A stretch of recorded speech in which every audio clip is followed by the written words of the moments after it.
Autrefois, quand on téléphonait à quelqu'un, et les téléphones étant fixes, on savait d'où il téléphonait, de chez lui, de ceci, de cela. Est-ce que maintenant, c'est mobile, il est n'importe où. Donc, t'es où? Peut-être à 5 mètres, peut-être dans le même magasin, mais peut-être à l'autre bout du monde. Donc, il y a une dématérialisation du rapport humain, puisque l'homme est un être à la fois matériel et spirituel. Sa communication complète passe par le rapport physique, à part la communication d'esprit à esprit qui est quand même un peu limite. Donc, normalement, nous sommes incarnés et la communication, elle se fait par des moyens physiques.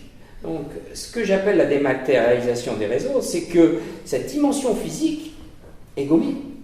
En plus, par exemple, le téléphone, il restait la voix. Mais avec le SMS, il n'y a même plus la voix. Vous communiquez par des monosyllabes quasiment, enfin un langage hyper simplifié. Donc déjà, il n'y a pas l'élaboration culturelle, mais il n'y a pas non plus le contact physique en aucune manière. Et ça aussi, ça crée des nouveaux rapports qui ne sont pas dans notre héritage culturel, voire même évolutionniste.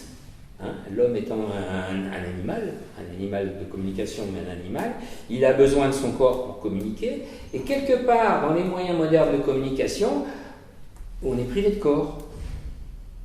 On est quelque part dématérialisé. Et ça aussi, c'est grave.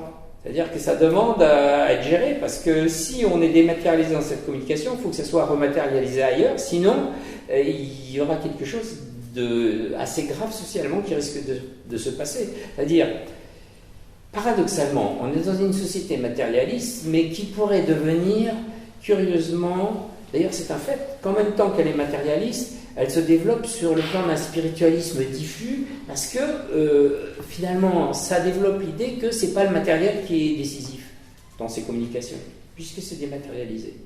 Et donc, c'est peut-être une des raisons du succès du bouddhisme, qui pense que finalement notre condition matérielle est plus ou moins provisoire, donc finalement le corps, ça n'est jamais qu'un véhicule provisoire.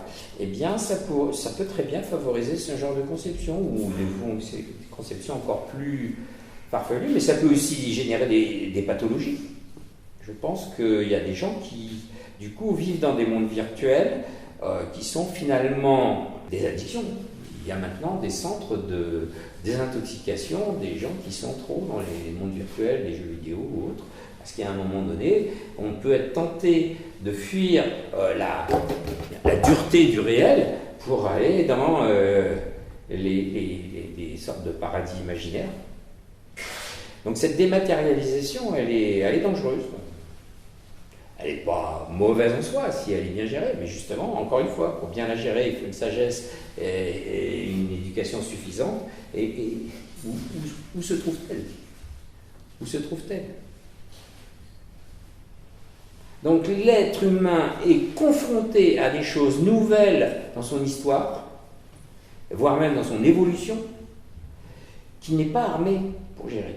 Donc il y a un grand défi.